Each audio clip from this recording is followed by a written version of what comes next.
Sa sandaling bumagsak ako sa aplikasyon para mag-aral sa Pilipinas, nawalan ako ng pag-asa. Pakiramdam ko ay naputol ang pinakamalaking ruta ko.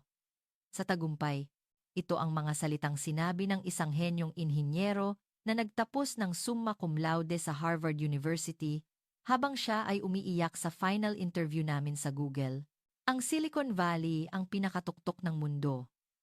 At ang Pilipinas ay isa lamang lumang kapangyarihan sa teknolohiya. Para sa akin na naniniwala rito sa loob ng 20 taon sa frontline ng recruitment, ang pahayag na iyon ay hindi kapani-paniwala, ngunit ang libu-libong data ng resume na nakatambak sa aking mesa ang naghayag ng malupit na katotohanan. Ngayon, ang mga nangungunang elite mula sa buong mundo ay nagmamadaling pumunta sa Ninoy Aquino International Airport, NAIA. Bakit nila pinili ang Maynila at hindi ang New York o London? At bakit sila natatakot na matalo sa karera kung wala silang praktikal na karanasan sa Pilipinas? Ako, ang Global Head ng Recruitment sa Google HQ, ay magbubunyag ng walang labis-labis ng nakakagulat na kasalukuyang sitwasyon ng Pilipinas na pinatutunayan ng data na aking nasaksihan at ang tunay na dahilan kung bakit baliw ang mundo sa Pilipinas.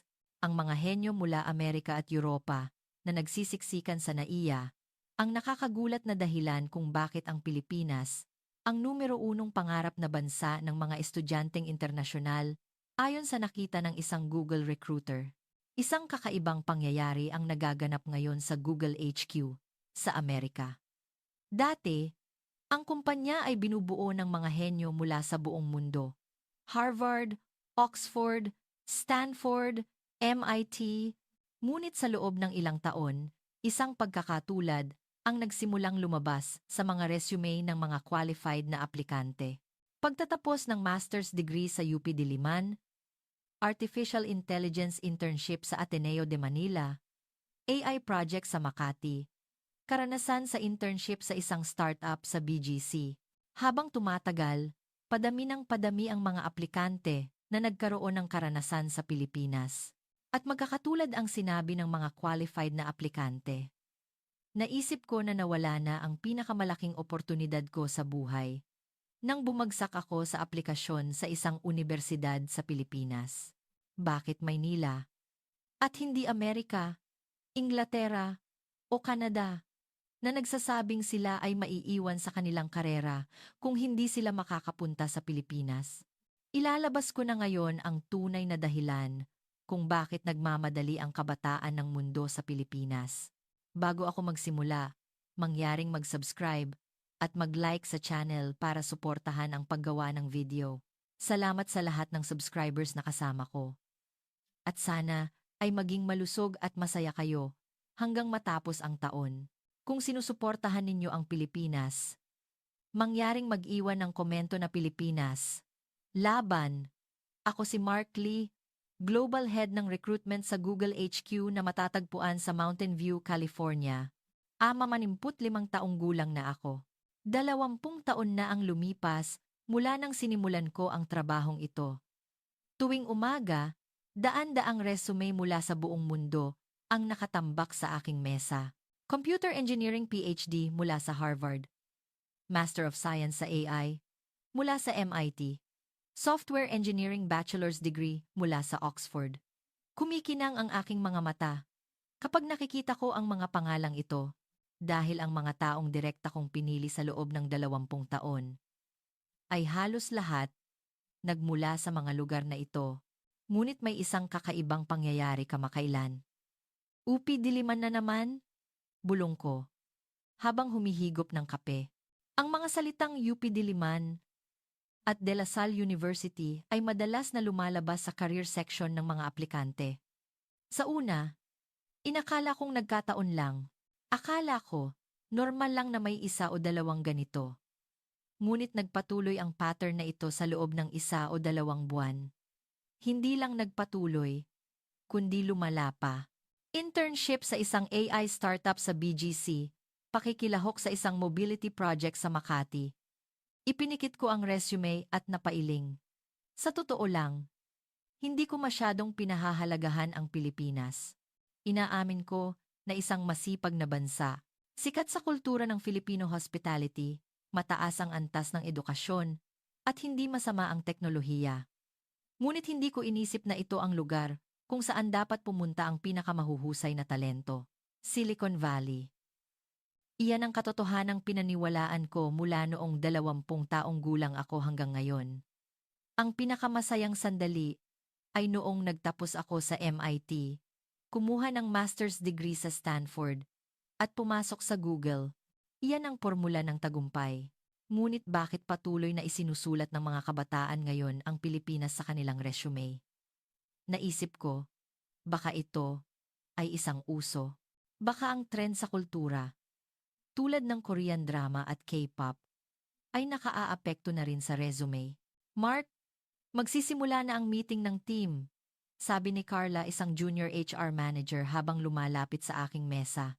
Isang matalinong kaibigan na 22 taong gulang. Sige, papunta na ako. Inayos ko ang tambak ng resume at tumayo. Habang naglalakad sa pasilyo patungo sa conference room, bigla akong napaisip. Masyado ba akong matigas ang ulo? Hindi. Ako ay isang tao na naniniwala sa data. Ang karanasan at istatistika na naipon sa loob ng 20 taon ang aking pamantayan sa paghusga. At hindi pa nagkakamali ang data na iyon hanggang ngayon. Nang buksan ko ang pinto ng conference room, hindi ko inaasahan na babaguhin ng pulong ngayon ang lahat ng aking prejudice. Binuksan ni Carla ang kanyang laptop at ikinabit ang screen sa projector. Ngayon, ibabahagi ko ang resulta ng pagsusuri ng data ng recruitment sa loob ng nakaraang 6 na buwan. 5 kaming recruitment managers.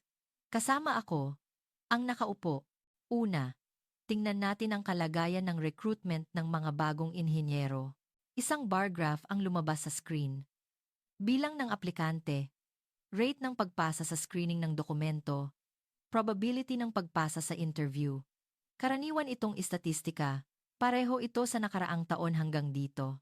Ngunit nang i-click ni Carla ang mouse, lumabas ang isang bagong slide. Sinuri namin ang mga resume ng mga final qualified applicants at nakita namin ang isang kawili-wiling pattern. Ang column na karanasan ay biglang tumaas sa graph. Hindi ako makapaniwala. Ano ito? Ang mga recent Google Final Qualified Applicants, nakakagulat, lahat sila ay nagpunta sa Maynila. Biglang natahimik ang conference room sa sinabi ni Carla. Sa 120 final qualified new hires, 88 ang may karanasan na may kaugnayan sa Pilipinas. Kung titingnan sa porsyento, 73% ito. Hindi. Kung titingnan ang acceptance rate kumpara sa kabuuang aplikante, ito ay isang nakakatakot na bilang na 73%. Tinaas ko ang aking kamay. Hindi kaya may mali? Na-verify mo na ba? 3 beses na check. Exchange student, internship, project, language study, iba-iba ang format. Ngunit ang common denominator ay Maynila. May sumingit na isa pang team member. Kumusta ang data noong nakaraang taon? Noong nakaraang taon, 41%. Noong isang taon pa, 28%. Ito ay patuloy na tumataas. Nag-cross arms ako at tiningnan ang screen. May mali. Sa loob ng 20 taon, ito ang unang beses na nakakita ako ng ganitong pattern. Hindi kaya nakapokus ito sa isang partikular na paaralan o kurso? Tanong ko. Computer engineering, electrical engineering, industrial engineering, maging design pa. Pantay na ipinamamahagi sa lahat ng larangan. Nag-next slide si Carla. Ang mas nakakagulat ay ang average performance ng mga qualified applicants na ito ay 18% na mas mataas kaysa sa average qualified applicants. 18%? Lumapit ako. Kung ganyan ang pagkakaiba sa performance, hindi ito maaaring balewalain. Proyekto completion rate, peer evaluation, promotion speed. Nagpapakita sila ng superiority sa lahat. Bumigat ang hangin sa loob ng conference room. Lahat ay nakatitig lamang sa screen. Naisip ko sa loob-loob ko. Baka may namali akong tingin. Hindi maaari. Ang Pilipinas ay isa lamang bansang Asyano. Hindi ba't ito ay isang bansa na humahabol sa Amerika sa teknolohiya at gumagaya sa edukasyon ng Inglaterra? Ngunit hindi nagsisinungaling ang data. Ang data mismo na pinagkakatiwalaan ko sa loob ng 20 taon ang tumuturo ngayon sa Pilipinas. Mark, mayroon ka bang komento? Tanong ni Carla. Nanahimik ako saglit. Sa totoo lang, naguguluhan ako. Hintayin muna natin. Masyadong maaga para magbigay ng conclusion sa data lamang ng 6 na buwan. Ang sagot ko ay halos isang pagdadahilan. Nang matapos ang meeting at bumalik ako sa opisina, naupo ako at nag-isip. Ang mga resume sa aking mesa ay tila bago. UP Diliman Exchange Student, BGC Tech Hub Internship, Ateneo AI Project. Ang mga salitang ito ay hindi na mga salita na maaari ko lang palampasin. Baka, tahimik kong ibinulong. Baka nagkamali ako? Ngunit agad akong umiling. Hindi, hindi maaaring ma-invalidate ang 20 taon ng karanasan sa isang araw. Sa kotse pauwi noong gabing iyon, patuloy akong nag-iisip, talaga bang may kakaiba sa Pilipinas? O simpleng sunod-sunod lang na pagkakataon? Ang mga building ng Silicon Valley ay dumadaan sa labas ng bintana buong buhay ko. Naniwala ako na ito ang sentro ng pinakamahusay na teknolohiya sa mundo. Ngunit ngayon, hindi na ako sigurado dahil malinaw ang data at hindi nagsisinungaling ang mga numero. Hindi ako nakatulog ng maayos noong gabing iyon. Kinaumagahan, mas maaga akong pumasok sa trabaho. Hindi maalis sa isip ko ang nilalaman ng meeting kagabi. Pagdating ko sa opisina, binuksan ko agad ang computer at sinimulan kong suriin mismo ang data ng recruitment sa loob ng nakaraang 2 taon. Gusto kong makita ng sarili kong mga mata ang inihayag ni Carla. Binuksan ko ang Excel sheet at naglagay ng filter. Exchange Student Experience, Overseas Internship, Global Project. Click, 1, 2, 3. Nang makita ko ang resulta sa screen, sumandal ako sa aking upuan. Sa Excel sheet ng Google Recruitment Manager, ang mga universidad sa Pilipinas ay kumikinang sa kulay pula. UP Diliman 28 kaso, Ateneo de Manila, 2, De La Salle University 15, UP Los Baños 22, kabuuan, 84 na kaso. At ito ay bilang lamang ng mga final qualified applicants. Ano ba talaga ito? Tinitigan ko ang monitor. Ang MIT ay 32, Stanford 29, Harvard 26, kung pagsasamahin ang lahat ng universidad sa Pilipinas. Kasing level na sila ng buong Ivy League ng Amerika. Ang mas nakakagulat ay sumunod. Kung i-cross-reference ang work evaluation score, ang average score ng mga qualified applicants na may karanasan sa Pilipinas ay 4.2 out of 5. 4.2, iyan ay nasa top 15% na level. Sa kabilang banda, ang average qualified applicants ay 3.7, isang pagkakaiba ng 0.5. Isang istatistikong makabuluhang agwat. Napahawak ako sa aking mukha. Ang pamantayan ko sa paghusga na naipon sa loob ng 20 taon ay nayayanig. Noon tumunog ang telepono. Isang job interview na nakaschedule mula sa Barcelona, Spain. Hello! Mark Lee ito. Isang binata ang lumabas sa screen. Si Pablo, 24 na pundaong gulang, nagtapos ng computer science sa Polytechnic University of Barcelona. Walang masabi sa kanyang resume. Mataas na grado. Maraming karanasan sa proyekto. Mahusay rin sa Ingles. Pablo, nakita ko na ang resume mo.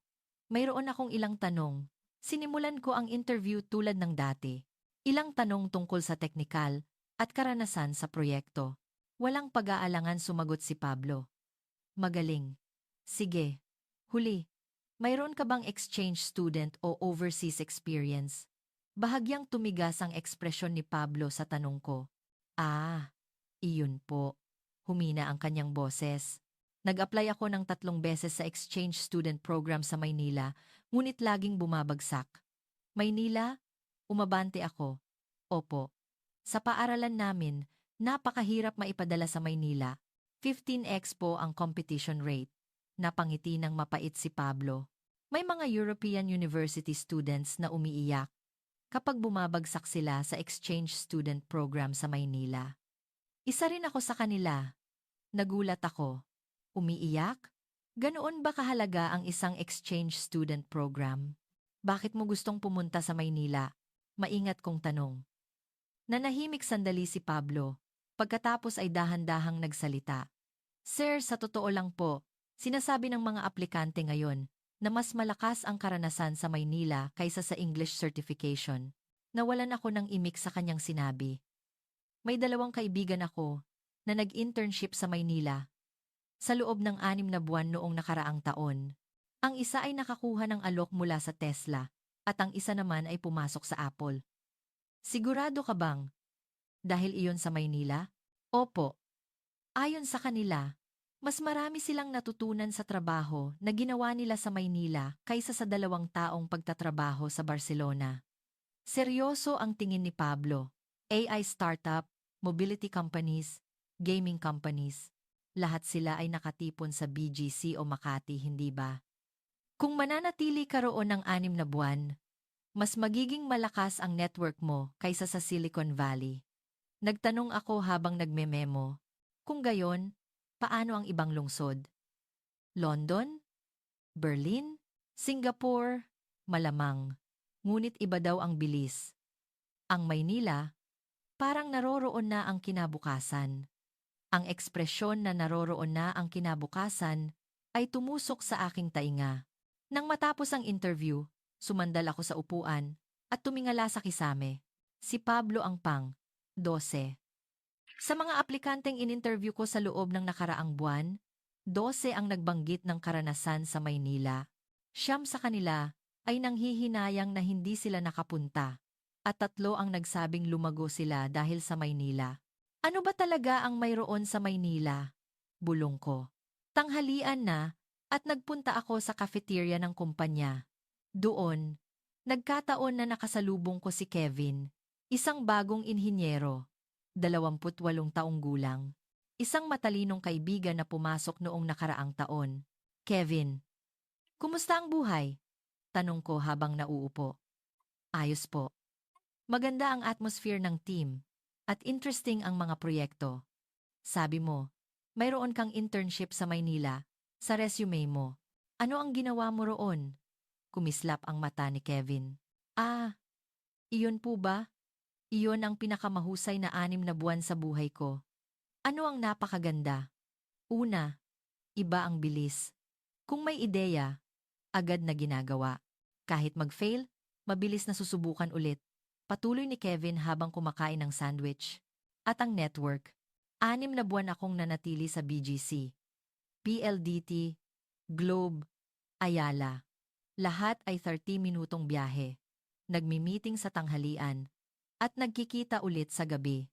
Iyan ang pang-araw-araw na buhay. Kung ikukumpara sa Silicon Valley? Tanong ko. Nag-isip sandali si Kevin at sumagot. Malaki po rito, hindi ba? Halos 1 oras ang biyahe. Mula San Francisco papuntang San Jose. Ngunit sa Maynila, lahat ay nakatipon. Ang density ay hindi ka panipaniwala. Naalala ko ang sinabi. Ang isang linya ng karanasan sa internship sa isang startup sa Pilipinas ang susi para makapasok sa pintuan ng Silicon Valley. Kaya nakatulong ba iyon nang nag-apply ka sa Google? Grabe po, halos 20 minuto naming pinag-usapan ang tungkol sa Maynila sa interview. Sobrang interesado ng mga interviewer. Tumawa si Kevin. Taimtim akong nag-iisip habang kumakain ng salad. Talaga bang may namali akong tingin? Pagkatapos ng tanghalian, nang bumalik ako sa opisina, may isang email na dumating mula sa tanggapan ng Vice-Presidente. Mark, pumunta ka sa opisina ko bukas ng 10 a.m. Maikli at tuwid ang mensahe. Ngunit hindi maganda ang kutob ko. Kinaumagahan, kumatok ako sa pinto ng opisina ng Vice-Presidente. Nang buksan ko ang pinto at pumasok, nakita ko siyang nakatayo at nakatingin sa labas ng bintana. Maupo ka. Mark, umupo ako sa upuan. Nakita mo na ba ang ulat Tungkol sa trend ng recruitment kamakailan? Opo. Nakita ko ang inihayag ni Carla. Ano ang palagay mo? Lumingon ang vice-presidente at nagtanong. Nagpakatotoo ako. Sa totoo lang, hindi pa ako sigurado. Malinaw ang data, ngunit hindi ko alam kung bakit. Kaya balak kitang ipadala. Ha? Mag-travel sa Pilipinas. Tingnan mo mismo. Nagulat ako sa sinabi ng vice-presidente. Pilipinas? Bakit ako? Ikaw ang global head ng recruitment, hindi ba? Ang data ay tumuturo sa Pilipinas. Kailangan mong kumpirmahin mismo. Binuksan ng vice-presidente ang folder sa kanyang mesa. BGC Innovation Hub, Makati Startup Hub, at 3 pangunahing unibersidad. Sapat na ang 1 linggo, ngunit, narinig mo na ba ang sinasabi na natatalo sa karera ang mga kabataan ng Amerika at Canada kung hindi sila makakapunta sa Pilipinas? Tiningnan ako ng diretsyo ng vice-presidente. Paano natin patuloy na mapipili ang pinakamahusay na talento kung hindi natin alam ang dahilan? Wala akong masabi. Umalis ka sa susunod na Lunes. Ako na ang magbubook ng tiket. Nang lumabas ako ng opisina, magulo ang aking damdamin. Ayaw kong pumunta sa Pilipinas.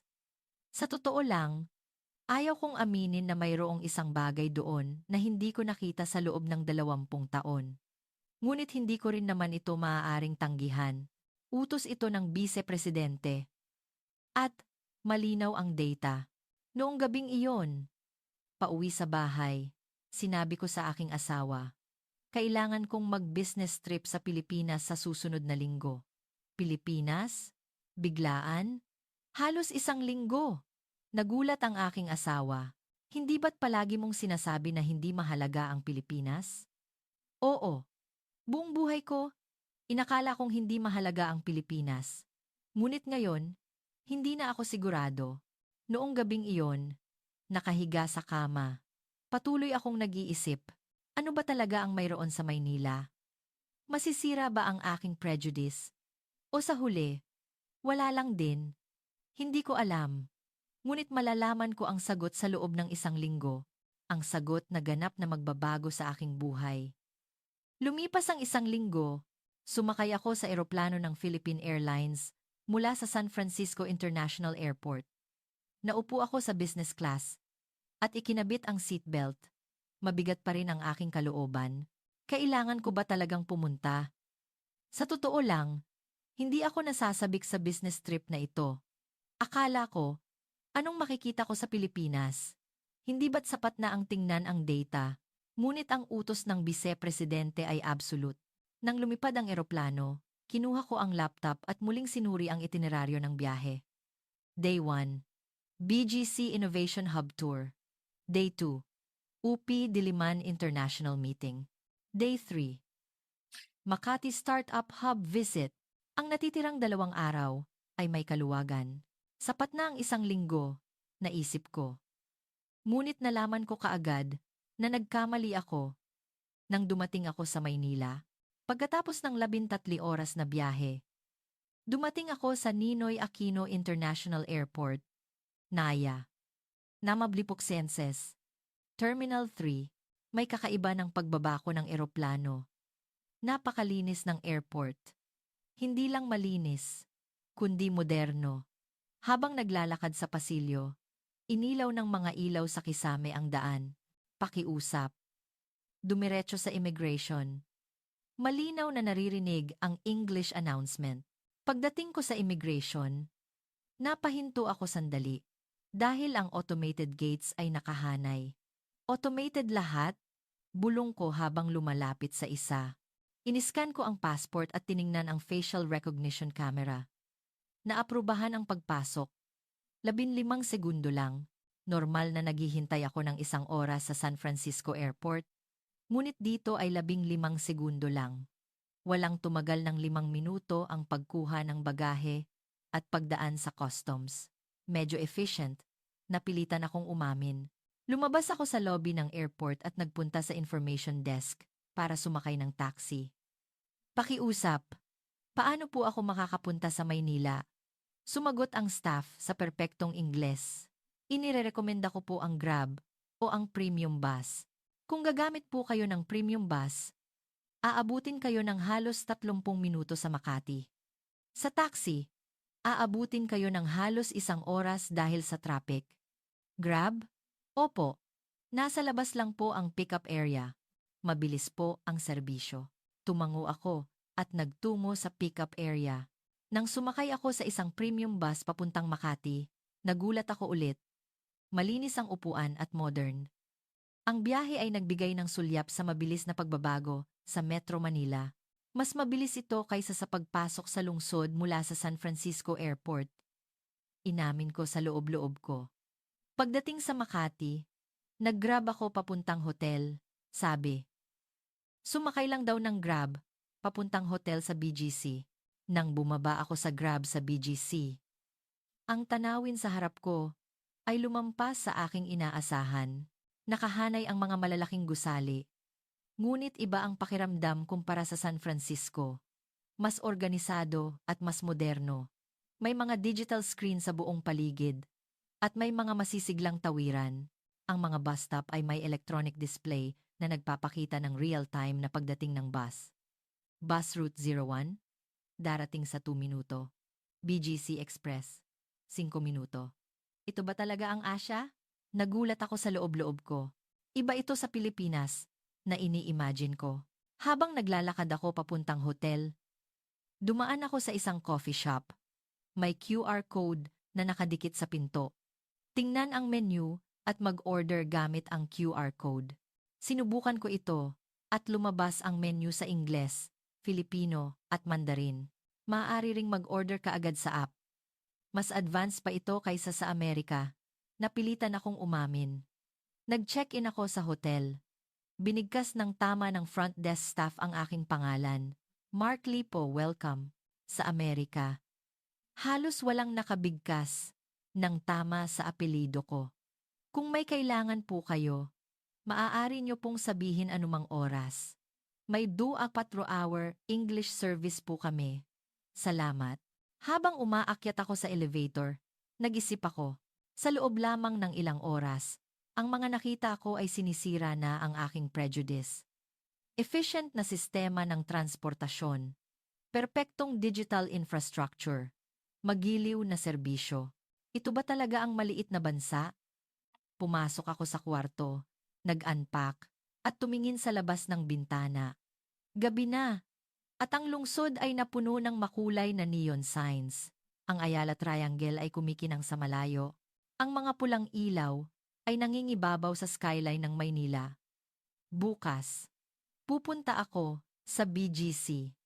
Muli kong sinuri ang itineraryo. BGC, ang tinatawag na Silicon Valley ng Pilipinas. Sa totoo lang, hindi ako nag-expect. Siguro kasing level lang ng Silicon Valley.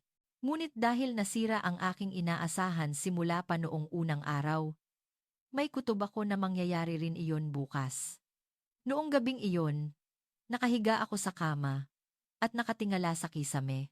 Ang mga nakita ko sa loob ng 2 oras mula NAIA hanggang BGC ay patuloy na umiikot sa aking isip. Automated na sistema, eksaktong oras ng bus, integrated transport card, real-time na impormasyon. Ang lahat ng ito ay pang-araw-araw na buhay. Naalala ko ang sinabi ni Carla sa meeting. Ang numero 1 lungsod para sa mga estudyanteng internasyonal, ayon sa isang Global University Ranking Institution, ay Maynila na, hindi na London. Noong una, hindi ako naniwala. Ngunit ngayon, medyo naiintindihan ko na. Sa labas ng bintana, kumikinang ang night view ng Maynila. Ang milyon-milyong ilaw ay nagbibigay liwanag sa lungsod. Ang bawat ilaw ay buhay ng isang tao. Pangarap ng isang tao. At dapat nakasama sa mga iyon ang mga estudyanteng internasyonal mula sa buong mundo. Mula sa France, Germany, Canada, Brazil. Bakit nila pinili ang Maynila? Pakiramdam ko. Mas magiging malinaw ito bukas. Ipinikit ko ang aking mata. Ngunit hindi ako madaling nakatulog. Masyadong magulo ang isip ko. Dahil ang mga paniniwala ko na naipon sa loob ng 20 taon ay unti-unting gumuguho. Kinaumagahan, Maaga akong nagising. Bumaba ako sa hotel breakfast buffet at marami akong nakitang dayuhan. Westerners, Middle Eastern, Southeast Asian. Iba-iba. Sa isang table, naririnig ang French at sa isa pa, Spanish. Tunay na global city. Naisip ko habang umuupo na may salad at kape. Ang itineraryo ko ngayon ay pagbisita sa BGC Innovation Hub. May local guide na sasalubong sa akin sa lobby ng hotel ng 9 a.m. Eksaktong 9 a.m., isang dalaga ang naghihintay sa akin sa lobby. Mark Lee po. Ako po si Jasmine Santos. Ako po ang maghahandle ng BGC tour ngayon. Kumusta? Habang nakikipagkamay, tiningnan ko siya. Mukhang matalino. Maaga sa 30s. Halos 20 minutong biyahe po. Ipaliwanag ko po ang tungkol sa BGC habang nagbibiyahe. Sumakay kami sa kotseng naghihintay sa harap ng hotel.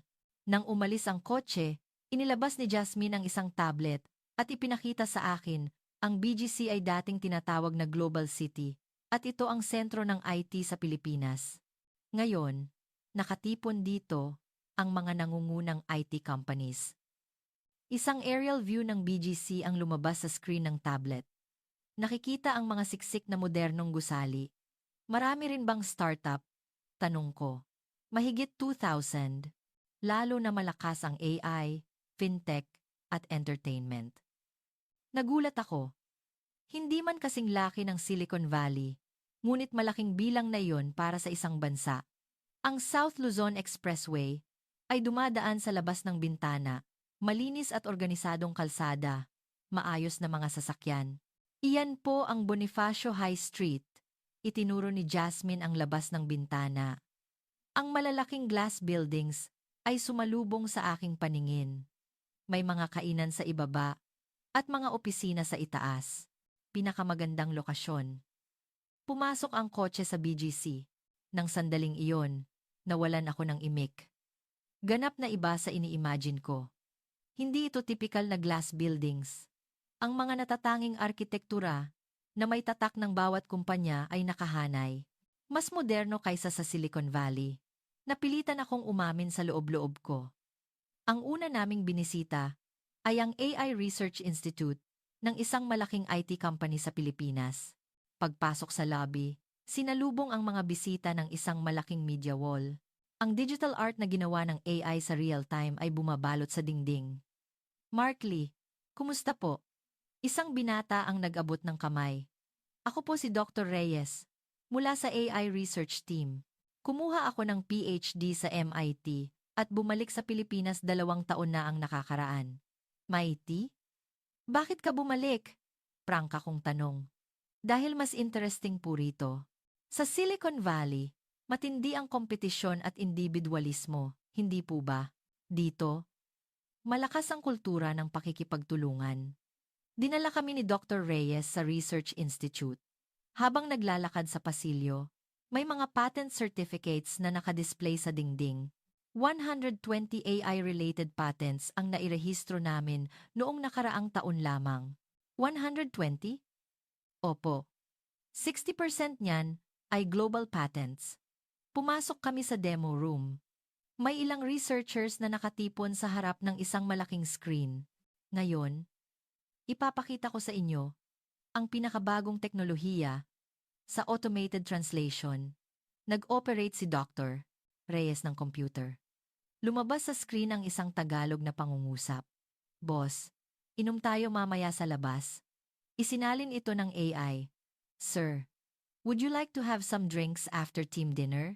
Hindi lang ito simpleng salin. Ang kultural na konteksto ng inom ay natural na ginawang drinks after team dinner.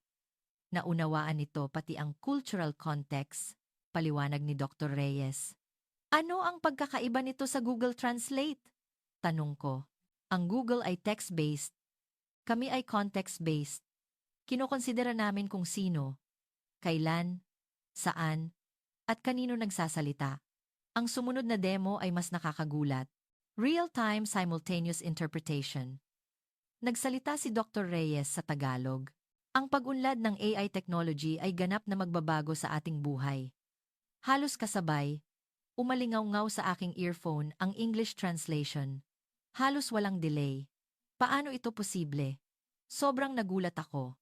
Dahil mayroon kaming napakalaking data sa Tagalog. Gumagawa kami ng AI na context-aware na may Filipino hospitality. Nakangiting sinabi ni Dr. Reyes. At hindi namin ginagaya ang Silicon Valley. Sinusunod namin ang sarili naming landas. Ang mga salitang iyon ay tumimo sa aking puso. Hindi ginagaya. Akala ko, palagi silang naghahabol sa Amerika, ngunit sinusunod nila ang sarili nilang landas. Umalis kami sa Research Institute at nagpunta sa isa pang IT company. 5 minutong biyahe lang. Dito, hindi lang AI, kundi pati mobility at fintech ang ginagawa, paliwanag ni Jasmine. Ang nakilala kong research engineer doon ay hindi pa umaabot ng 30 taong gulang. Nagsasaliksik ako sa multimodal AI. Nagpo-process ng text, image, at voice. Ang demo ay talagang kahanga-hanga. Nang pinatugtog ang tradisyonal na musikang Filipino, gumawa ang AI ng katugmang landscape painting. Kasabay nito, nagbasa ito ng isang haiku tulang maikli. Ang kultura ng Pilipinas ang simula, ngunit ang edukasyon at teknolohiya ng Pilipinas ang nagbabago sa buhay, sabi ng researcher. Gumagawa kami ng AI na lubos na nauunawaan ang kulturang Asyano. Iyan ang aming differentiated competitive edge sa global market. Tanghalian na, dinala ako ni Jasmine sa isang kainan. Dito po madalas pumunta ang mga startup CEO sa BGC. Puno ng kabataan ang kainan. Karamihan ay mukhang nasa late 20s hanggang early 30s. Umupo kami at nag-order. Naririnig ang French mula sa katabing table. Mga startup staff din ba sila? Tanong ko. Opo. Mga foreign developers siguro. Marami sila sa BGC. Bakit sila pumunta sa Pilipinas? Bilis. Ang 6 na buwan dito ay katumbas ng 2 taon na karanasan sa Silicon Valley. Pagkatapos kumain, sinimulan namin ang afternoon itinerary. Binisita namin ang isang AI startup. Ang CEO ay isang 31 taong gulang na babae. Nagtapos ako sa MIT at nagtrabaho sa Silicon Valley ng 3 taon, ngunit bumalik ako sa Pilipinas. 2 taon na ang nakakaraan. Bakit? Prangka kong tanong. Dahil mas mabilis dito, kung may ideya, nakakakuha kami ng investment sa loob ng 1 linggo at nakakalabas ng produkto sa loob ng 1 buwan. Nakangiting sabi niya, hindi mo mai-imagine ang bilis na iyan sa Amerika. Pagkatapos, ay tiningnan niya ang opisina. Sa 15 staff, kalahati ay dayuhan. Germany, India, Brazil, Canada. Nagmula sila sa exchange student program sa Maynila.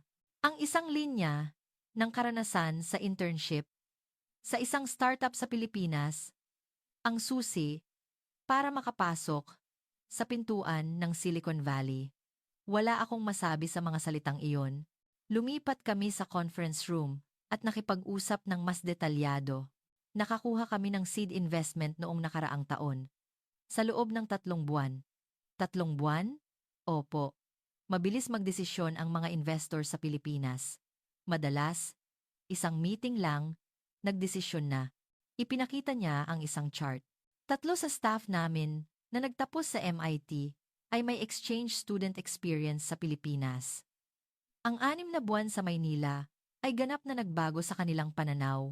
Huli, binisita namin ang AI Center ng isang malaking electronics company. Ang nakilala kong research engineer doon ay kaedad ko. Nagsasaliksik kami sa on-device AI. AI na gumagana mismo sa smartphone ng walang cloud. Talagang nakakagulat ang demo. Real-time translation at image analysis nang walang koneksyon sa internet. Paano ito posible? Dahil ba malakas ang hardware ng Pilipinas? Ang aming lakas ay ang pag-optimize ng hardware at software ng sabay-sabay. Doon ko naunawaan, hindi naghahabol ang mga kumpanya sa Pilipinas sa Amerika. Gumagawa sila ng sarili nilang landas, gamit ang sarili nilang lakas. Sa gabi, dinala ako ni Jasmine sa isang viewing deck sa BGC. Kahanga-hanga ang BGC nang tingnan mula sa itaas. Libu-libong ilaw ang kumikinang. Ang bawat ilaw na iyan ay pangarap ng isang tao, sabi ni Jasmine. At malaking bahagi ng mga pangarap na iyon ay pangarap ng mga kabataan mula sa ibang bansa. Wala akong masabi. Ang lahat ng nakita ko sa buong araw ay umiikot sa aking isip. Sariling teknolohiya, mabilis na execution, global talent. Ito ba talaga ang Pilipinas na binaliwala ko? Sa kotse pabalik sa hotel, tahimik akong nag-isip. Sa isang araw na ito, kalahati ng aking prejudice ay gumuho. Ang natitirang kalahati ay malamang naguguho bukas sa UP Diliman. Kinaumagahan, nagtungo ako sa UP Diliman. Si Jasmine ulit ang naging guide. Makikipagkita tayo sa International Affairs Professor. Pagkatapos noon, mag-campus tour tayo. Tumakbo ang kotse papuntang Diliman. Nakakagulat na may university campus sa gitna ng lungsod. Karamihan sa mga universidad sa Silicon Valley ay nasa labas ng lungsod. Ang UP Diliman ay isa sa pinaka-internationalized na universidad sa Pilipinas. Paliwanag ni Jasmine, pagpasok namin sa campus, nakita namin ang mga makalumang gusali. Ngunit kasabay nito, mayroon ding mga modernong arkitektura, tradisyon, at modernidad na nagtatagpo. Pumasok kami sa International Exchange Building. Sa lobby, nakasabit ang mga bandila ng iba't ibang bansa. Amerika, France, Germany, Spain, Brazil, Markley, welcome. Isang lalaking may edad ang nag-abot ng kamay. Ako po si Professor Santos, International Cooperation Head. Ikinagagalak ko po kayong makilala. Lumipat kami sa conference room. Binuksan ni Professor Santos ang kanyang laptop at ipinakita ang screen. Una, ipakita ko po sa inyo ang istatistika. Isang graph ang lumabas. Ang kasalukuyang sitwasyon ng exchange student applications. Ang application for exchange student program ngayong fall semester ay 2,847. Ang dami. Opo, ngunit ang capacity lang namin ay 185. Kinuha ko ang calculator. Higit 15x ang competition rate. Eksakto, 15.8x. 12x lang iyan noong nakaraang taon. Patuloy na tumataas. Nag-next slide si Professor Santos. Ang numero 1 lungsod para sa mga estudyanteng internasyonal. Ayon sa isang Global University Ranking Institution, ay Maynila na hindi na London. Lumabas sa screen ang isang ranking table. Maynila ang no. 1. London no. 3. Totoo ba ito? Hindi ako makapaniwala. Opo, inanunsyo iyan noong nakaraang taon. Sa lahat ng aspeto kalidad ng edukasyon, kaligtasan, cost of living, job opportunities ang Maynila. Ang no. 1. Itinuro ni Professor Santos ang labas ng bintana. Kalahati ng mga estudyante na nakikita niyo roon ay mga dayuhan. Totoo.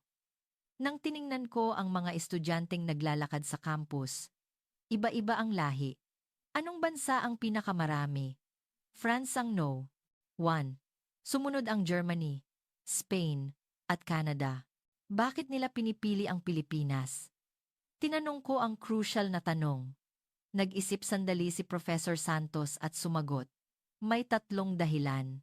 Una, mataas ang kalidad ng edukasyon. Ang universidad namin ay nasa top ng Global University Rankings. Pangalawa, ligtas. Ang Maynila ay isa sa pinakaligtas na lungsod sa mundo. Naramdaman ko rin iyan kahapon. Hindi nakakatakot maglakad sa gabi. Pangatlo, at ang pinakamahalaga ay oportunidad. Oportunidad? Opo. Kung mag-aaral ka sa Maynila ng 6 na buwan, bubukas ang iba't ibang oportunidad internship sa mga startup sa BGC. Malalaking kumpanya. Pakikilahok sa AI Research Lab. Nagkuwento si Professor Santos ng isang halimbawa. May estudyanteng taga-France na nag-aral ng business administration noong nakaraang taon, ngunit nag-internship siya sa isang malaking IT company dito. Pagkatapos ng 6 na buwan, bumalik siya sa France at nakakuha siya ng alok mula sa Louis Vuitton dahil sa karanasan niya sa Pilipinas. Tumango ako. Ang sinasabi na natatalo sa karera ang mga kabataan ng Amerika at Canada, kung hindi sila makakapunta sa Pilipinas, ay hindi kathang-isip. Hindi kathang-isip. Totoo iyan. Nagpakita si Professor Santos ng isa pang slide. Ito ang Graduate Tracking Survey. 85% ng mga exchange students sa Maynila ang nakakuha ng trabaho sa loob ng 6 na buwan pagkatapos ng graduation. 85%. Opo, ang average students ay 68%. Malinaw ang pagkakaiba. Pagkatapos ng meeting, sinimulan namin ang campus tour. Una kaming pumunta sa main library. Pagpasok, nagulat ako. Siksikan ang mga estudyante sa bawat mesa at nag-aaral. Bukas po ito. 24,000,007. Paliwanag ni Jasmine. Sa isang table, may Filipino at foreign students na nag-aaral ng magkasama. Nag-uusap sila sa Ingles at Filipino. Ano ang ginagawa ng mga estudyante na iyan? Team project siguro. Dito, pinagsasama ang mga Filipino at foreign students para gumawa ng team. Sumunod ay ang College of Engineering. Binisita namin ang AI Research Lab. Doon, nakilala namin ang isang foreign student, isang blonde na dalaga. Hello, ako po si Ana. Mula po ako sa Germany. Ano ang sinasaliksik mo? Natural Language Processing. Partikular, AI, sa wikang Filipino. Bakit mo pinili ang Filipino? Tanong ko. Ang Filipino po ay napakagandang wika para sa AI research. Komplikado, ngunit mayaman sa konteksto. Ipinakita ni Ana ang screen ng computer. Ang model na binuo ko ay nakakakilala sa Filipino ng 98% accuracy. Ang English po ay 92% lang. Ganoon ba kalaki ang pagkakaiba? Opo, maraming uri ng salita ang Filipino at mahirap. Ngunit kapag natutunan, napakalohikal. Tanghalian na. Nagpunta kami sa student cafeteria. Nakakagulat. Ang menu ay nakadisplay sa 6 na wika. Filipino, English, Chinese, Korean, French, Spanish. Pag-aangkop para sa mga foreign students, sabi ko. Natural lang po. 20% ng buong estudyante ay dayuhan. Maingay ang cafeteria. Naririnig ang iba't ibang wika. Sa isang table, 4 na tao ang kumakain. Filipino, French, American, Korean. Natural silang nagtatawanan at nagkukulitan. Tiningnan ko sila at naisip, ito ang tunay na global na edukasyon. Hapon, bumisita kami sa dormitory, International Dormitory Building. Sa lobby, nakilala namin ang isang Canadian student. Mula po ako sa University of Toronto. Isang semester po ako rito para sa exchange. Kumusta ang Maynila? Tanong ko. Lubos po na lumampas sa inaasahan ko. Sa una, na-interes ako dahil sa beaches. Ngunit nang pumunta ako rito, hindi lang pala iyon. Ano ang pinakamagandang bagay? Convenience. Mabilis lahat, mabilis ang delivery, mabilis ang internet, mabilis magdesisyon ang mga tao. Tumawa siya. At maraming oportunidad. Nakatanggap ako ng internship offer mula sa isang startup sa BGC noong nakaraang buwan. Ano ang plano mo pagbalik sa Toronto? Hindi ko pa po alam. Sa totoo lang, mas gusto ko pang manatili sa Pilipinas. Sa gabi, lumabas kami sa Central Plaza ng campus. Nagtitipon ang mga estudyante. May isang grupo na tumutugtog ng gitara at may isang grupo na nagsasayaw. Sila siguro ang language exchange group, mga dayuhan na nag-aaral ng Filipino at mga Filipino na nag-aaral ng English. Lumapit ako sa kanila. Excuse me, ano ang ginagawa ninyo? Sumagot ang isang estudyante. Language exchange po. Mula po ako sa Spain at nag-aaral ng Filipino. Interesting ba? Opo, sobrang tinituruan ako ng mga kaibigan kong Filipino. At nakakabasa na rin po ako ng Tagalog ng kaunti. Sabi niya ng mayabang. Naisip ko sa loob-loob ko, madali ba ang Tagalog? Nagpaliwanag ang katabing Filipino student. Talagang masipag po siya. Natutunan niya ang lahat ng mga basic sa isang linggo. Nagulat ako. Ganoon ba sila ka-passionate? Gabi na, at nagsimulang umilaw ang campus.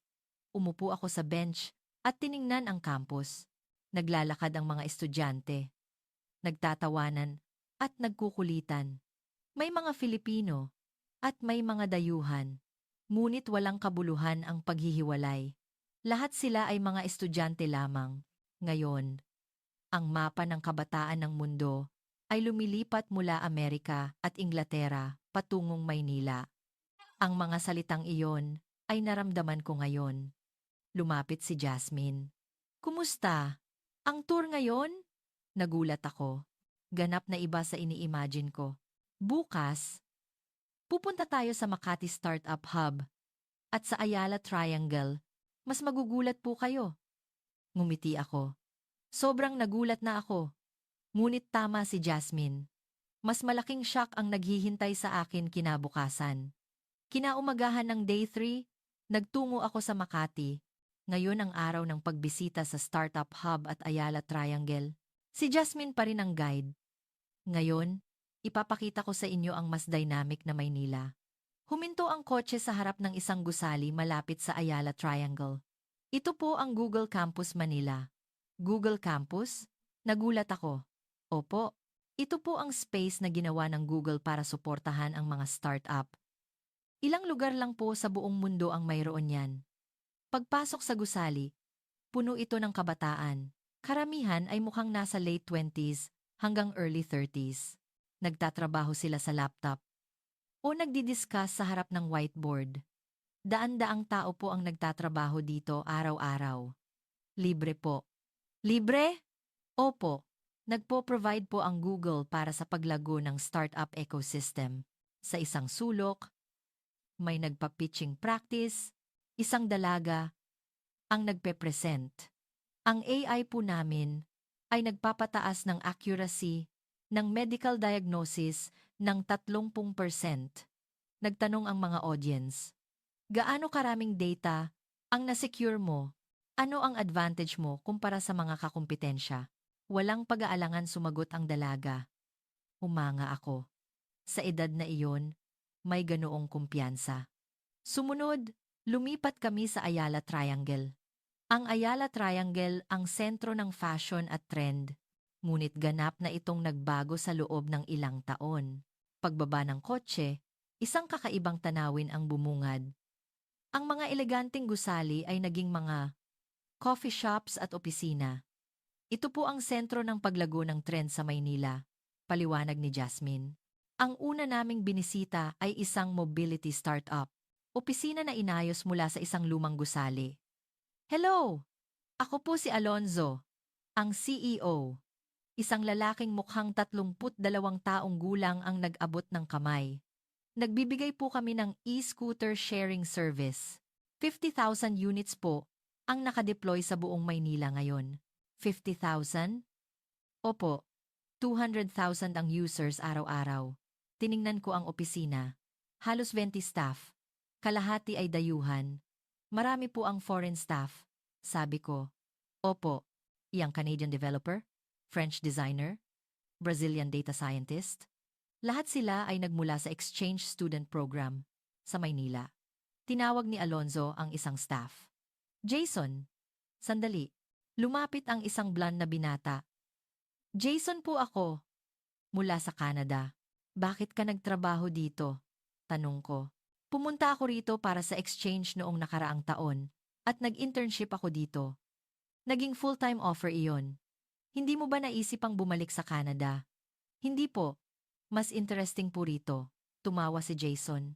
Ang isang linya ng karanasan sa internship sa isang startup sa Pilipinas ang susi para makapasok sa pintuan ng Silicon Valley. Sa totoo lang, may nag-contact sa akin mula sa Google at Apple. Bakit ka nanatili rito? Dahil mas marami akong natutunan dito. Ang trabaho na ginawa ko sa loob ng 6 na buwan ay trabaho na aabutin ng 2 taon sa Canada. Tanghalian na. Lumabas kami sa Ayala Triangle. Nakahanay ang mga coffee shops at restaurants. Pumasok kami sa isang coffee shop at nakakagulat, tablet ang menu. Maaari po kayong mag-order sa tablet. Maaari rin pong magbayad dito. Paliwanag ng staff. Ang menu ay lumabas sa English, Chinese at Korean. Marami po siguro ang foreign customers. Sabi ko, opo, lalo na ang mga kabataan mula sa Europa. Pagkatapos kumain, naglakad kami sa kalsada. Nagtitipon ang mga kabataan. Naririnig ang iba't ibang wika. English, French, Spanish, German. Nang dumaan ako sa isang grupo. Narinig ko ang French. Huminto ako at tiningnan sila. Apat silang nakaupo, dalawa ang Filipino, at dalawa ang dayuhan. Excuse me, ano ang ginagawa ninyo? Tanong ko sa English. Sumagot ang isang French na babae. Team po kami ng startup. Nag-brainstorming po kami ngayon. Startup? Opo. Fashion tech company. Gumagawa kami ng personalized styling gamit ang AI.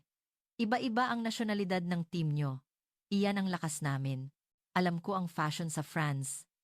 At alam ng mga kaibigan kong Filipino ang fashion at teknolohiya sa Pilipinas. Alam naman ng kaibigan kong American ang marketing. Humanga ako. Ang kultura ng Pilipinas ang simula. Ngunit ang edukasyon at teknolohiya ng Pilipinas ang nagbabago sa buhay. Totoo iyan. Sa una, gusto ko lang ang beaches, kaya pumunta ako sa Pilipinas. Ngunit ngayon, dito na nabubuo ang karera ko. Hapon, lumipat kami sa isang mas makabagong area. Iba naman ang pakiramdam ng BGC. Pinaghalo-halo ang iba't ibang kultura, paliwanag ni Jasmine. Ang kalsada sa BGC ay talagang masigla. May nagpe-perform ng live music. May mga artist na nagpipinta. Ang daming dayuhan dito, sabi ko. Ang BGC ay isa sa paboritong lugar ng mga dayuhan. Nang dumaan ako sa harap ng isang tindahan, mahaba ang pila. Mahigit kalahati ay dayuhan. Mga turista ba silang lahat? Hindi. Karamihan ay nakatira sa Maynila, mga estudyante, empleyado, exchange students. Nagulat ako, ganoon pala karaming dayuhan ang nakatira sa Maynila. Sa gabi, pumunta kami sa isang bar na may night view. Umupo kami at nag-order ng beer. Nagtanong si Jasmine, 3 araw na po kayong nag-tour sa Maynila. Kumusta po? Nag-isip ako sandali. At sumagot, sa totoo lang. Nakakagulat. Sa lahat ng aspeto teknolohiya, edukasyon, kultura, ganap na iba sa ini-imagine ko.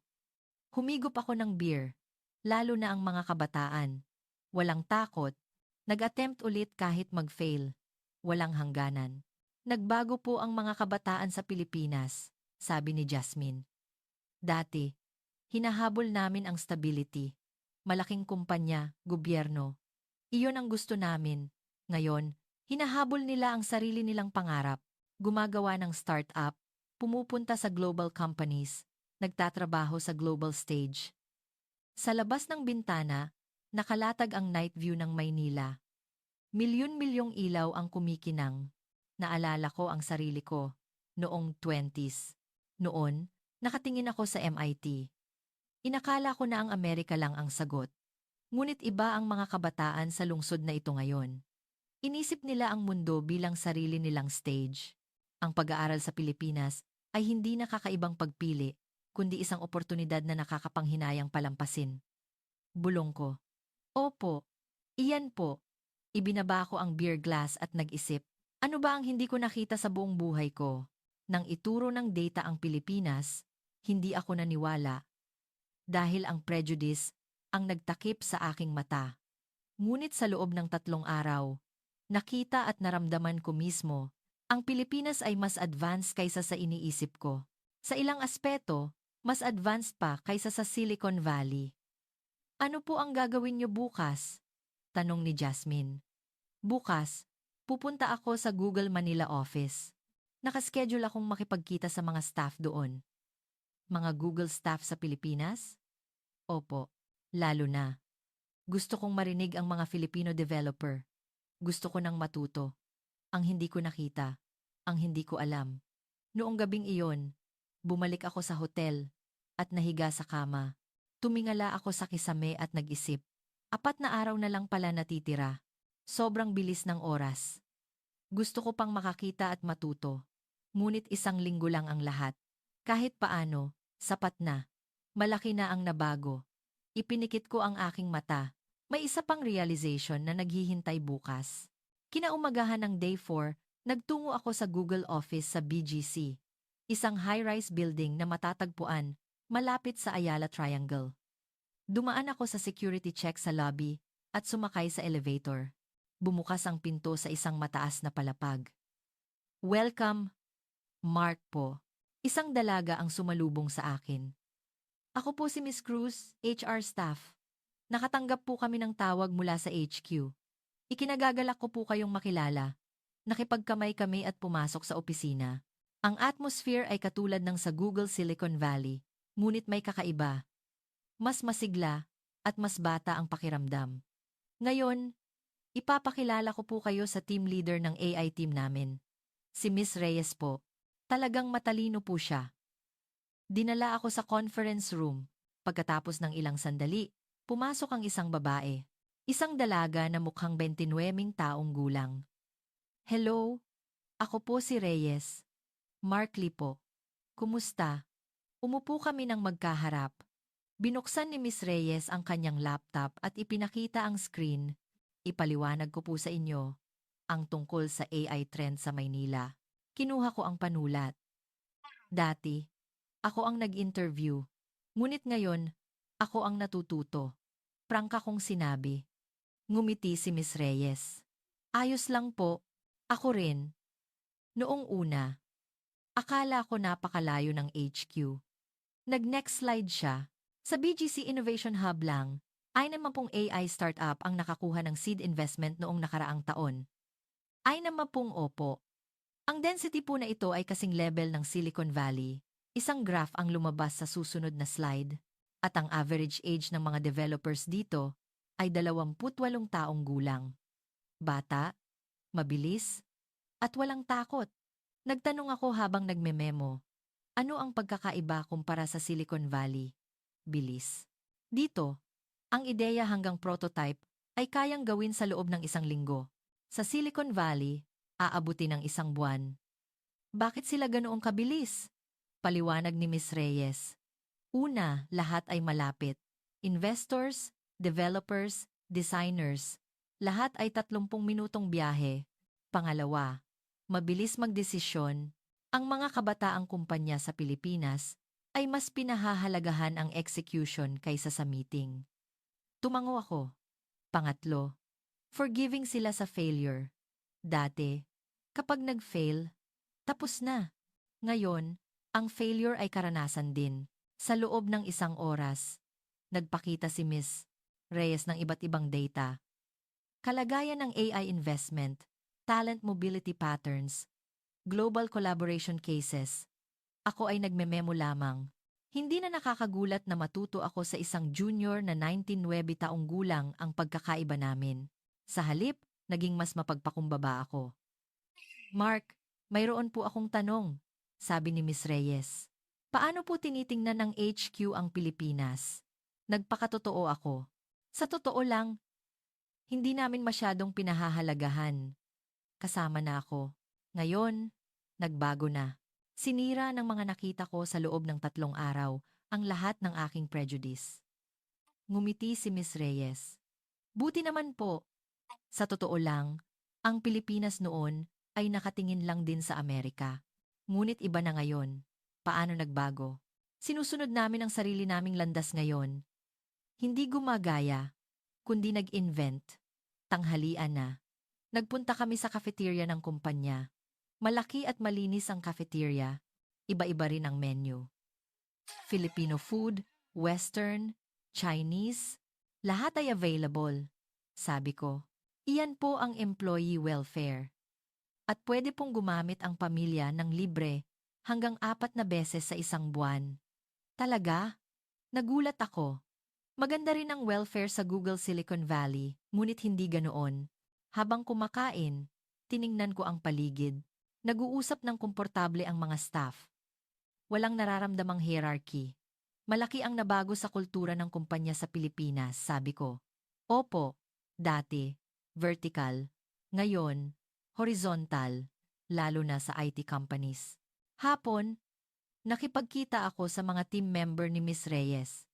Lahat sila ay nasa late 20s hanggang early 30s. Habang nakikipag-usap sa kanila, naramdaman ko, mayroon silang global mindset, mahusay sila sa Ingles, at alam nila ang global trends. Mark, mayroon po akong tanong. Tanong ng isang binata. Pangarap pa rin po ba ang magtrabaho sa Silicon Valley? Nag-isip ako sandali.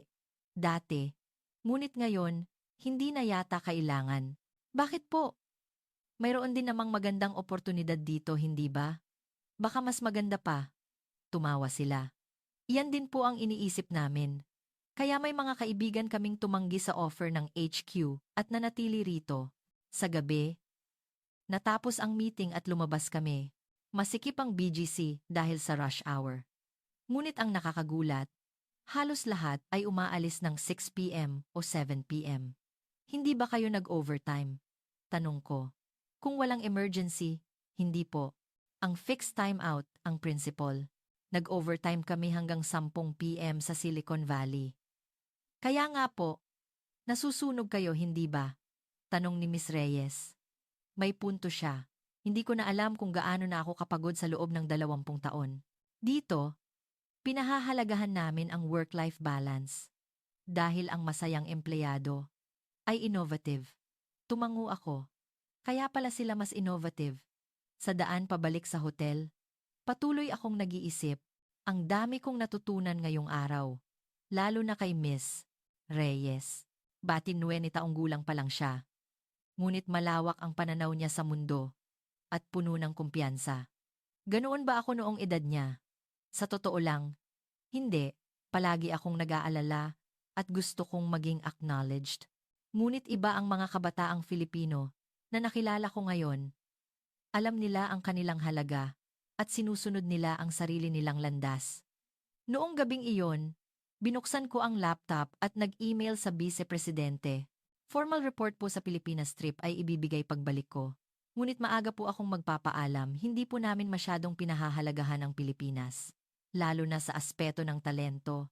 Global standard na po ang Pilipinas. Hindi. Sa ilang aspeto, nangunguna na sila sa atin. Pagkatapos kong magpadala ng email, gumaan ang pakiramdam ko. Kailangang aminin ang dapat aminin. Sa labas ng bintana, nakikita ko ang night view ng Maynila. 3 araw na lang pala natitira. Sobrang bilis ng oras. Gusto ko pang makakita at matuto. Ngunit 1 linggo lang ang lahat. Kahit paano, sapat na. Malaki na ang nabago. Kinaumagahan ng day 5, free time ko. Walang nakaschedule na itineraryo. Nagising ako ng huli at naglakad sa paligid ng hotel. Naglakad ako sa kalsada ng Ayala Avenue. Nakahanay ang mga high-end brands. Ngunit hindi iyon ang nakakagulat. Talagang napakaraming dayuhan sa mga naglalakad. Middle Eastern, European, Southeast Asian. Tunay na international city. Pumasok ako sa isang coffee shop at nag-order ng kape. Umupo ako sa tabi ng bintana at tiningnan ang mga tao. Sa katabing table, 2 French ang nag-uusap. Mas maganda magtrabaho sa Maynila kaysa sa Paris. Oo naman. Maraming oportunidad at hindi masama ang suweldo. Nakinig ako. At higit sa lahat, ligtas. Hindi nakakatakot maglakad sa gabi. Masarap pa ang pagkain. Tumawa sila. Nag-isip ako habang umiinom ng kape. Bakit nila pinili ang Maynila? Alam ko na ang sagot. Oportunidad, kaligtasan, kalidad, ng buhay. Lahat ay naroon. Hapon. Nagpunta ako sa Intramuros. Isang lugar kung saan nagtatagpo ang tradisyon at modernidad. Habang naglalakad ako sa kalsada, maraming foreign tourists, may mga nagsuot ng barong at nagpa-picture. Isang European couple ang nakasuot ng barong at tumatawa. Napakaganda, sabi ng babae. Ngumiti ako. Talagang kaakit-akit ang kulturang Filipino. Nakita ko ang mga matatayog na simbahan, ang lungsod kung saan nagtatagpo ang nakaraan at kasalukuyan. Iyan ang Maynila, Sa gabi, nagpunta ako sa isang kainan mag-isa. Nag-order ako ng adobo. Anang tatagpo ang Meya? Anang tatagpo ang mag-isa? Habang kinakain ko ang adobo, naalala ko ang 4 na araw na ito. Ang shock sa NAIA, ang innovation sa BGC, ang globalization sa UP Diliman, ang sigla sa Ayala Triangle. Lahat ay lumampas sa inaasahan ko. At ang mga kabataan na nakilala ko sa Google Office ngayon, nakita ko ang kinabukasan sa kanila. Ang dami ko palang hindi nakita sa buong buhay ko. Sa loob ng 20 taon, nakatingin lang ako sa Silicon Valley. Inakala ko na ang Amerika ang pinakamahusay. At iyan ang sagot, ngunit malawak ang mundo, at ang oportunidad ay nasa lahat ng dako, lalo na rito sa Maynila. Pagkatapos kumain, nagpunta ako sa Roxas Boulevard. Maganda ang ilog sa gabi. May mga ilaw sa tulay, at may mga tao na nagtitipon sa tabi ng baybayin. May nagjo-jogging, at may nakaupo lang, at nanonood ng night view. Umupo ako sa bench. Habang nakatingin sa dagat, nag-isip ako. Babalik ako sa Amerika pagkatapos ng 2 araw. Ngunit hindi na ako ang dating Mark. Nasira ang prejudice ko. At lumawak ang pananaw ko. Higit sa lahat, naging mapagpakumbaba ako dahil naunawaan ko kung gaano karami ang hindi ko alam. Kinuha ko ang cellphone at nag-text sa anak kong si Jake. Jake, saan mo ulit sinabi na pupunta ka for exchange? Agad siyang nag-reply. Sa UK po. Bakit po? Nag-isip ako sandali at nag-reply. Isipin mo rin ang Maynila. Nandito ako ngayon at talagang kahanga-hanga ang lugar. Maynila? Nakakagulat naman po na nire-recommend nyo ang Pilipinas. Ako rin. Nagulat. Ganap na iba nang pumunta ako rito. Sige po. Seryosong iisipin ko. Ngumiti ako. Kahit paano, makukuha ng anak ko ang oportunidad na pinalampas ko. Noong gabing iyon, bumalik ako sa hotel at tiningnan ang labas ng bintana. Ang Ayala Triangle ay kumikinang. Tulad ng gusaling iyan, tumaas din ang Pilipinas. Binuksan ko ang laptop at sinimulan kong ayusin ang mga memo. Draft ito ng ulat na gagawin ko pagbalik. Ulat sa re-evaluation ng Philippine market. Sinimulan ko ang unang pangungusap ng ganito. Hindi namin masyadong pinahahalagahan ang Pilipinas. Akala namin, bansa lang na humahabol. Ngunit ang Pilipinas na nakita ko sa site ay iba. Sa bilis ng innovation, antas ng talento, global network, sa lahat ng aspeto, katumbas na sila at nangunguna sa atin. Habang nagtatype, naalala ko ang 4 na araw na ito. Maraming mukha ang dumaan. Si Dr. Reyes na researcher, si Ana na estudyante, si Jason na startup, si Miss Cruz ng Google. Lahat sila ay nagturo sa akin ng bagong pananaw sa mundo. Ang dapat bigyang pansin ay ang katotohanan na nagtitipon ang global talent sa Maynila. Hindi lang sila pumupunta dahil sa kultura ng Pilipinas, kundi dahil sa substantive opportunities. Hindi kalabisan na sabihin na ang 6 na buwan na internship sa isang startup sa Pilipinas ay katumbas ng 2 taon na karanasan sa Silicon Valley. Huminto ako sa pagtatype at nag-isip.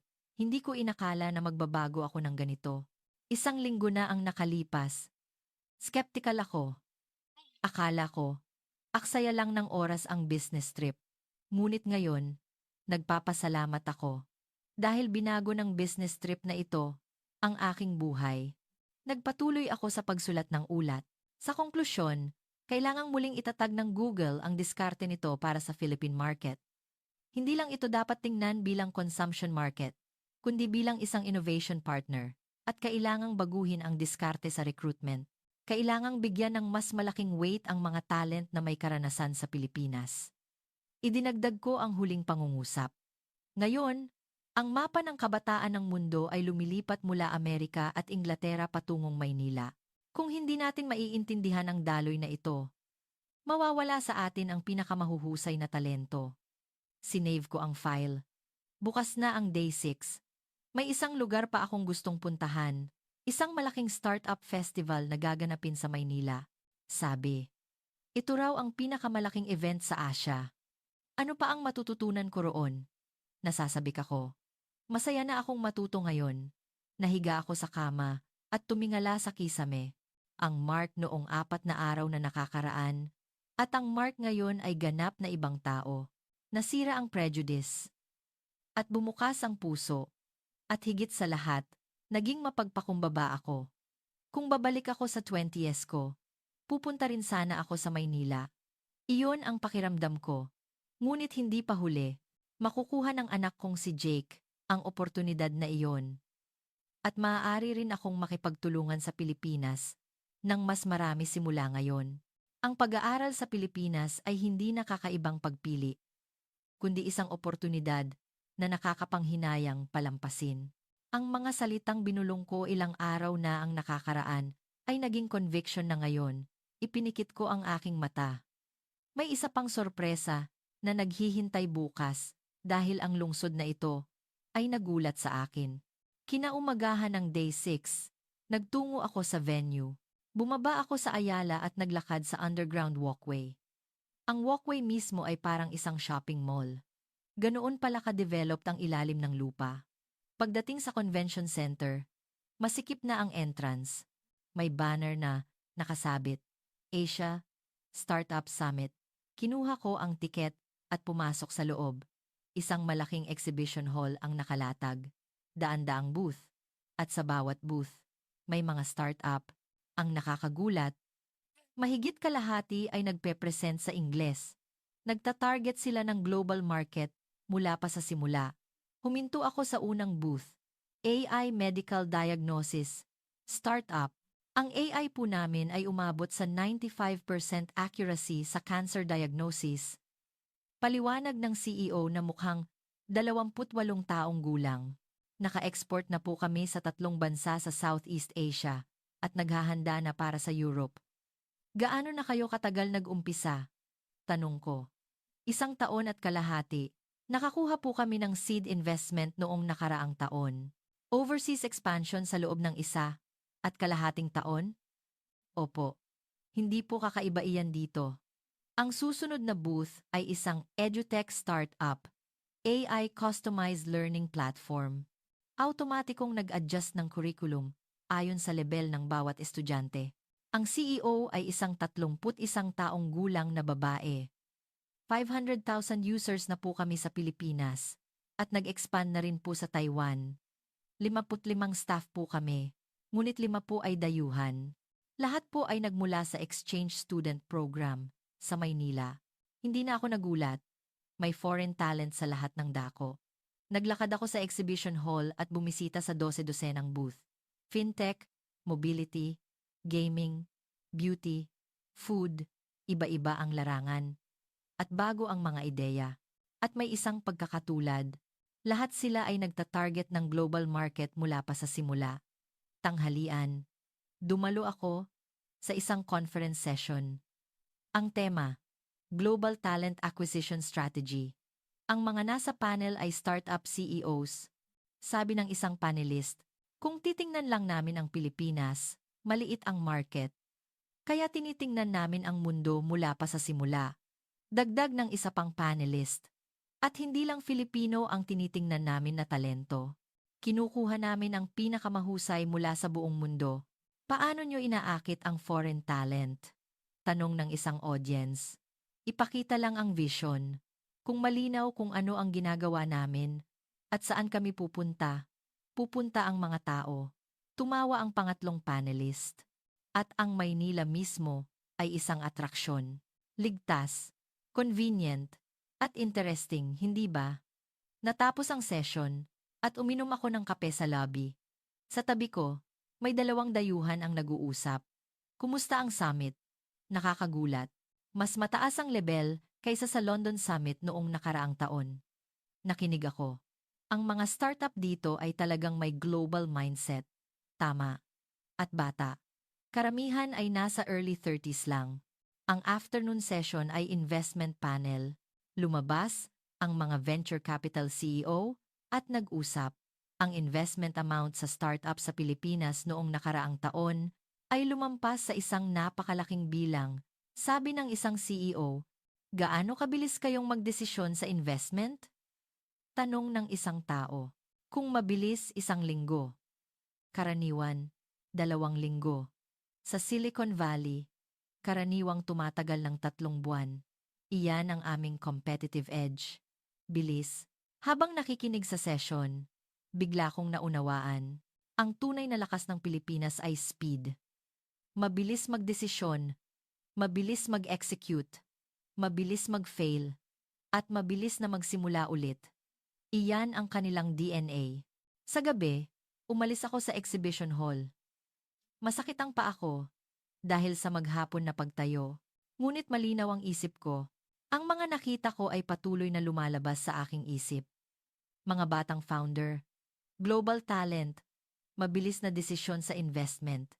Ito ang kinabukasan ng Pilipinas. Sa grab pabalik sa hotel, nag-isip ako. Bukas, aalis na ako sa Pilipinas. Sobrang bilis ng 1 linggo. Ngunit binago ng 1 linggo na ito ang aking buhay. Nasira ang prejudice, lumawak ang pananaw, at naging mapagpakumbaba. At higit sa lahat, nakakita ako ng pag-asa. Ang pag-asa na mas malawak at mas iba-iba ang mundo na titirhan ng anak kong si Jake at ng susunod na henerasyon.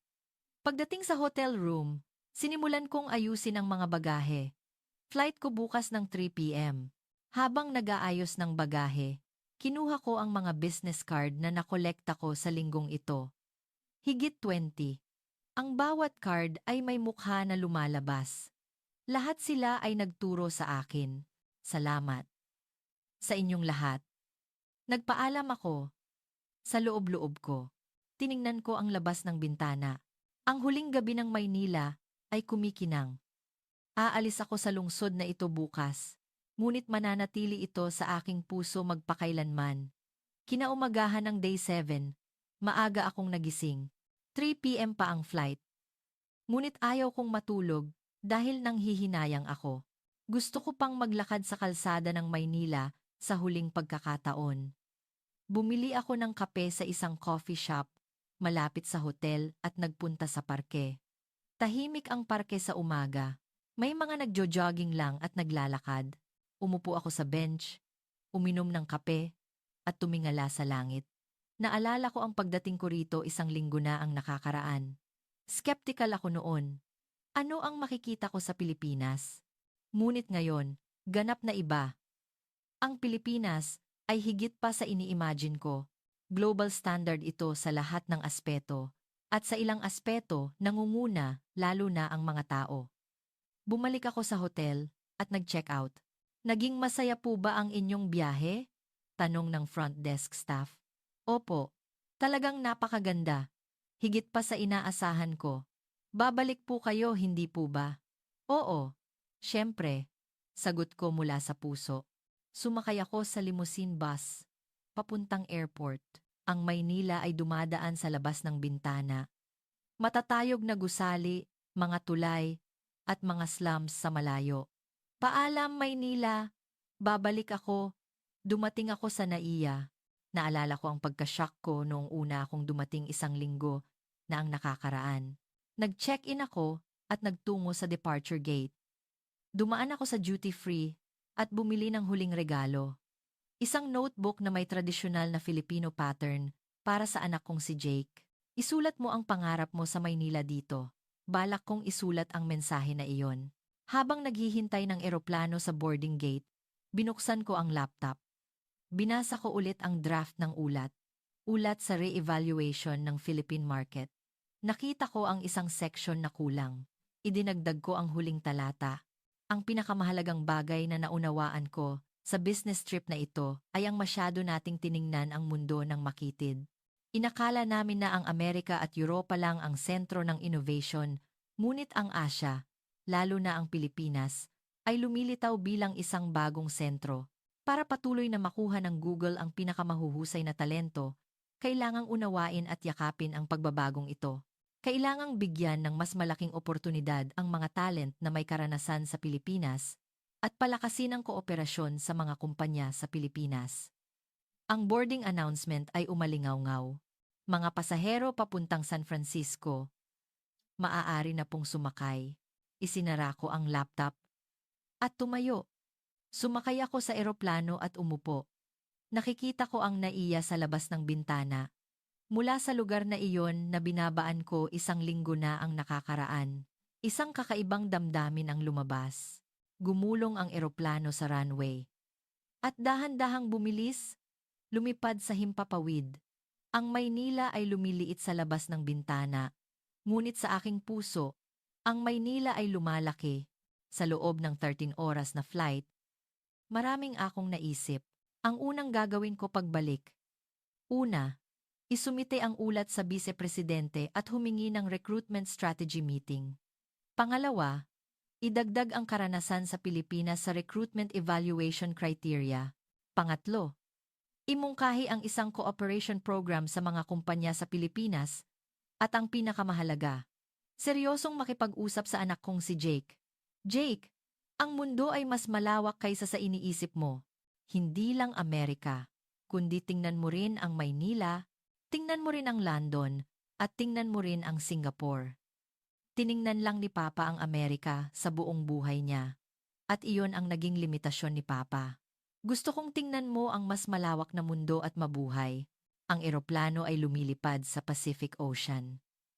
Ipinikit ko ang aking mata at naalala ang 1 linggo, ang innovation sa BGC, ang globalization sa universidad, ang sigla sa Ayala Triangle, ang kabataan sa Google Office, ang kinabukasan sa startup, at higit sa lahat, ang mga tao. Mga batang puno ng kumpiyansa, walang takot, at iniisip ang mundo bilang kanilang stage. Sana, ganoon din ako noong edad nila. Ngunit hindi ako nagsisi. Sa halip, nagdesisyon ako. Ang natitirang buhay ko ay iba ang pamumuhay. Mas malawak ang tingin, mas mapagpakumbaba ang pag-aaral, at mas bukas ang puso sa mundo. Dumating ako sa San Francisco Airport. Nagpila ako habang naghihintay ng immigration. Tumagal ng 1 oras. 15 segundo lang sa naiya. Sa Uber pa uwi, tinawagan ko ang asawa ko. Nakarating ka na? Oo. Kumusta? Nakatuto ako ng napakarami. Kumusta ang Pilipinas? Nanahimik ako sandali at sumagot. Ganap na binago ako. Sa magandang paraan. Pagdating sa bahay, inayos ko ang bagahe. Dumating ang anak kong si Jake para maghapunan. Papa, kumusta ang Pilipinas? Ang dami kong ikukuwento.